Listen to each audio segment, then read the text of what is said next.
Hello everyone, good morning. और अभी हो गया है अगला दिन और अभी टाइम हो रहा है सुबह के 7:30 और अभी हम सब हो गए हैं रेडी। और जैसे कि मैंने बताया था आपको कि मैं अपनी छोटी बहन के घर आई हुई हूँ। और हुआ क्या था कि मेरी जो छोटी बहन है उसके ससुर जी कुछ दिन पहले ही शांत हो गए हैं, तो उनकी 13वीं है आज। तो उनकी 13वीं पर हम लोग यहाँ पर आए हुए हैं और जो भी कार्यक्रम है वो सब गांव से हो रहा है। तो अभी हम सभी लोग गांव जा रहे हैं और मेरी जो सिस्टर है वो भी गांव ही है। भैया और बिंदनी भी रात को यहाँ पर आ गए थे, तो अभी सब रेडी होके साथ में ही निकलेंगे। तो बस अभी जा रहे हैं हम लोग और साथ में है नंद।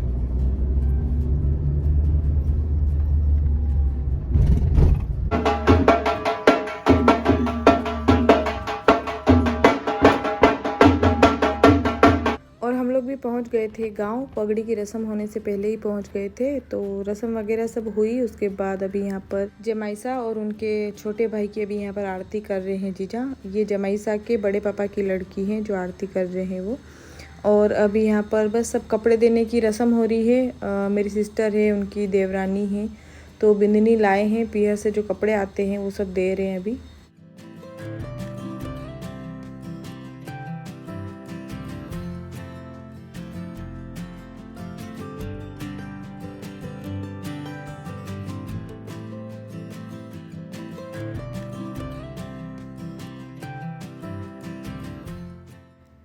फिर उसके बाद हम लोग आ गए थे खाना खाने के लिए। और यहाँ पर ना मुझे ये चीज़ बहुत अच्छी लगी, जैसे कि मैं आपको बताती हूँ। जो मेरी सिस्टर है उनके ससुर जी की यहाँ पर फ़ोटो रखी हुई है। उनके सब भी जो भी परिवार में बहुएँ हैं वो सब ऐसे धोख लगेंगे। उसके बाद जितने भी जिमने के लिए बैठे हैं ना पंगत में, सबको खाना परोस दिया है, लेकिन अभी कोई भी नहीं खाएगा जब तक उनके परिवार की जितनी भी लेडीज़ है वो सब परिक्रमा लेंगे। मतलब पहले फ़ोटो के धोख दिया और ये सब परिक्रमा ले रहे हैं। और परिक्रमा पूरी होने के बाद फिर जो भी इनके परिवार में बड़े हैं, जो भी दाता हुक्म है बड़े, वो फिर बोलेंगे जीमो आप सब, तो उसके बाद फिर खाना शुरू करेंगे। और ये सब देखकर ना मुझे बहुत अच्छा लगा, क्योंकि ये सब मैं फ़र्स्ट टाइम देख रही हूँ। हर जगह पर ऐसा नहीं होता है।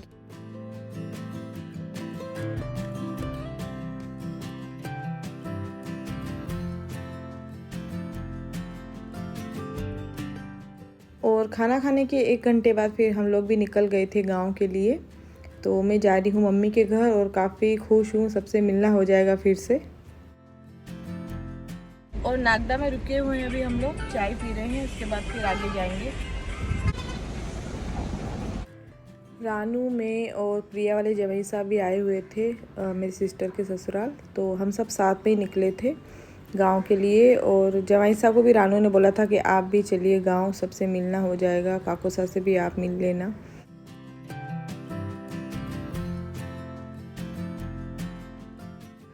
और फाइनली हम लोग भी पहुंच गए हैं घर। शाम के 5:30 हो रहे हैं, 5:30 बजे के आसपास हम लोग पहुंच गए थे।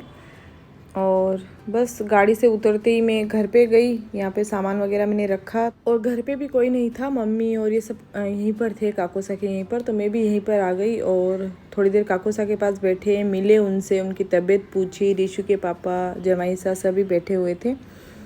तो उसके बाद फिर मैं गुड़िया को खिलाने लगी, इससे भी दोबारा से मिलना हो गया, तो इसको खिलाया। उसके बाद मैं प्रिया से बात ही कर रही थी कि जल्दी जल्दी खाना पीना कर लेंगे रात का और सब साथ में यहीं पर बैठेंगे। हाँ हाँ हाँ हाँ। और अभी शाम के 7:30 बज रहे हैं और यही वो टाइम है। और प्रिया और ये सब बच्ची को घुमा रहे थे बाहर, और बरामदे में बड़े काकोसा, रीशु के पापा, जमाईसा सब बैठे हुए थे। और 7:30 बज रहे थे, तो 8 बजे के आसपास ना मेरे जो काकोसा थे, हम मिलने गए थे ना, वो शांत हो चुके थे रात को ही। मैं गई उसके 1-2 घंटे के बाद ही वो शांत हो गए थे। और ये टाइम है, ये अगले दिन का है, अगले दिन की रात का टाइम है। सुबह उनका दाह संस्कार वगैरह सब हो चुका था, सारे मेहमान आ चुके थे। रात को ही सबको फ़ोन लगा दिया था, तो सुबह 8, 8:30 बजे तक सब आ गए थे। मतलब दाह संस्कार से पहले ही सब आ गए थे।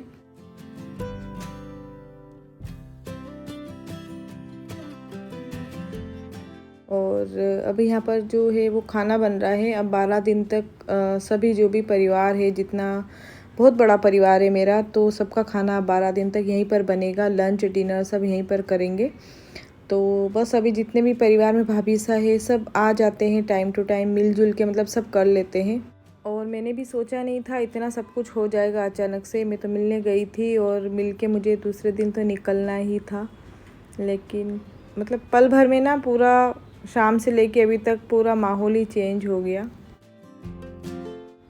और फिर मैं भी उसके अगले दिन सुबह निकल गई थी मुंबई के लिए। सबने बोला कि अभी या तो आप 12 दिन रुको, नहीं तो फिर आप अभी चले जाओ, हो सकता है तो फिर 13वीं तक आप आ जाना। तो हम लोग भी निकल गए थे।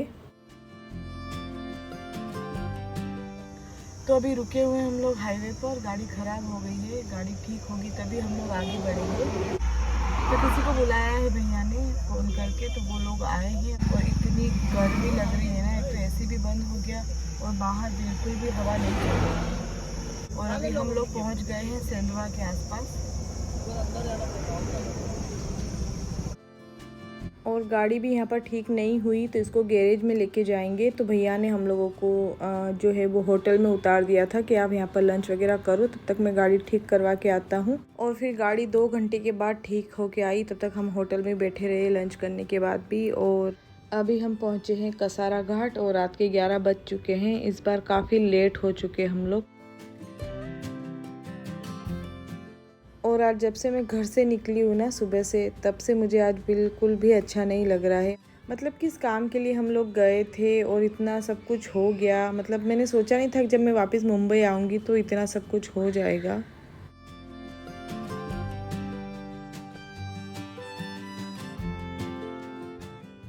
और अभी पहुँचे हम लोग घर पर। रात के 2 बज चुके हैं और काफ़ी ज़्यादा थक गए हैं।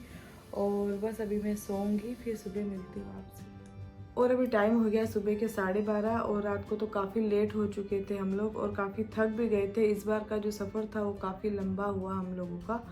और मतलब रात को तो ऐसी हालत हो रही थी कि मेरा गला भी बैठा हुआ है और बोला भी नहीं जा रहा था, मुझे इतनी ज़्यादा थकान हो गई थी।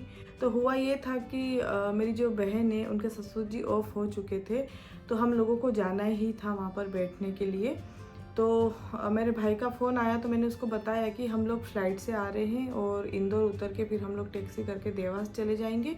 वहाँ का जो भी 13वीं का कार्यक्रम है वो अटेंड करके हम लोग वापस मुंबई आ जाएंगे। तो मेरे भाई ने बोला कि आने की करवा लो आप टिकट, जाने की मत करवाओ, क्योंकि हो सकता है आपको इधर आना पड़े और काकोसा की तबीयत ज़्यादा सीरियस चल रही है, तो आप उनको मिल के ही वापस मुंबई जाना। तो फिर हम लोगों ने सोचा कि मतलब फिर इंदौर से देवास जाएं, वहाँ से टैक्सी करें और बहुत ज़्यादा फिर लंबा प्रोसेस हो जाता। ऋषु के पापा ने बोला कि अगर तबीयत ज़्यादा ही ख़राब है तो फिर हम उनको मिल के ही आएंगे।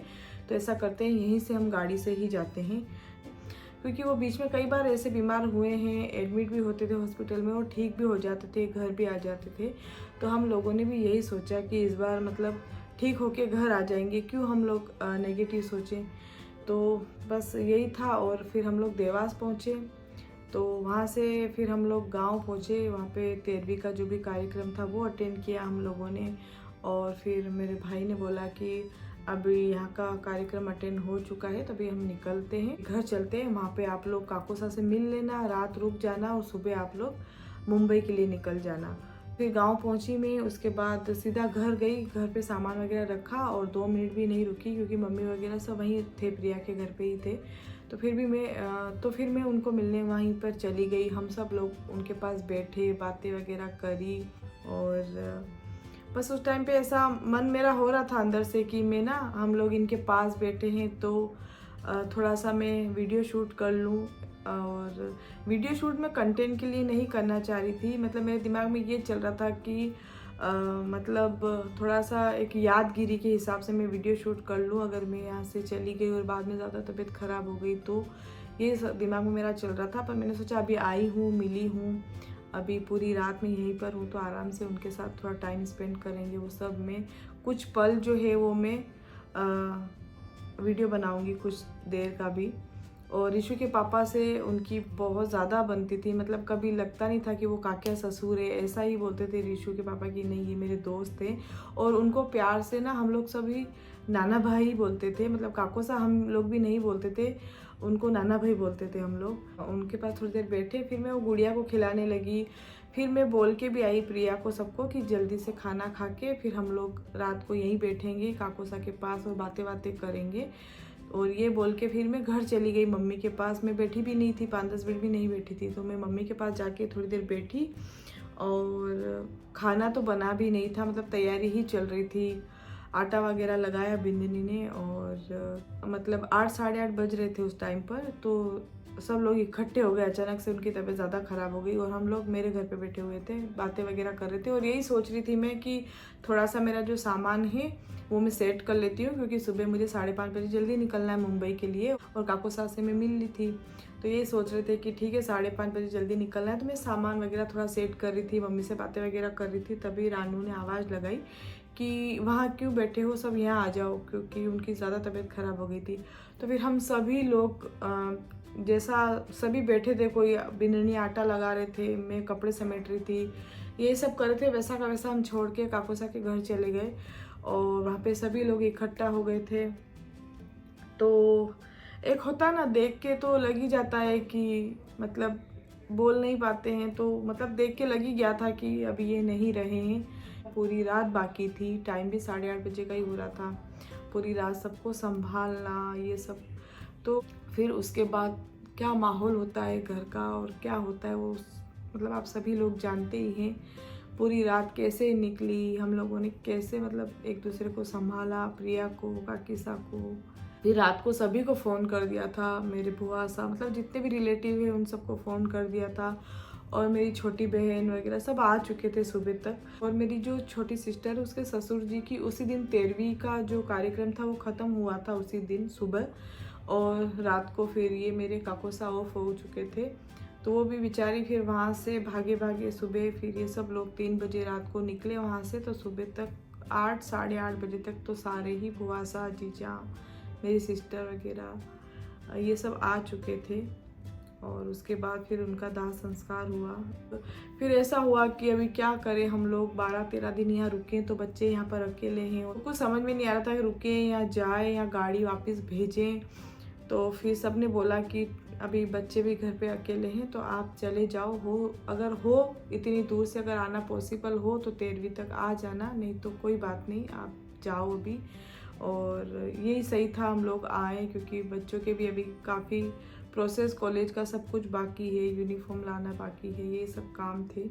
लेकिन मैं सर बताऊँ, मेरा आने का बिल्कुल भी मन नहीं था वहाँ से। मुझे ऐसा लग रहा था कि मैं थोड़े दिन यहाँ रुक जाऊँ सभी के पास। देखते हैं, अभी मैं कुछ कह नहीं सकती 13वीं तक मैं जा पाऊँगी या नहीं भी जा पाऊँगी।